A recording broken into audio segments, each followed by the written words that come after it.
Hello বন্ধুরা, welcome to my channel. আশা করি তোমরা সবাই ভালো আছো, সুস্থ আছো। আজ আমি নবম শ্রেণীর ছাত্রছাত্রীদের জন্য ফাইনাল পরীক্ষার ইতিহাস বিষয়ে ষষ্ঠম অধ্যায় দ্বিতীয় বিশ্বযুদ্ধ তারপর চ্যাপ্টার থেকে কিছু গুরুত্বপূর্ণ প্রশ্ন নিয়ে উপস্থিত হয়েছি। তাই ভিডিওটি স্কিপ্ট না করে সম্পূর্ণ ভিডিওটি দেখবেন এবং লাইক ও সাবস্ক্রাইব করতে ভুলবেন না।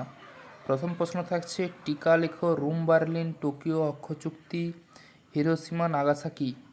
সেকেন্ড প্রশ্ন থাকছে, উগ্র জাতীয়তাবাদ কী। তার প্রশ্ন থাকছে, ইঙ্গো ফরাসি তোষণনীতি কী।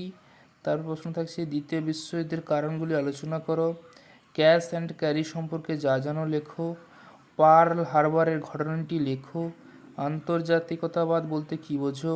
ঠান্ডা লড়াই কী। টিকা লেখো মিউনিক চুক্তি। ভার্সাই সন্ধি ত্রুটিগুলি লেখো। ইউনাইটেড নেশনস অর্গানাইজেশন বা জাতিপুঞ্জ বলতে কী বোঝো।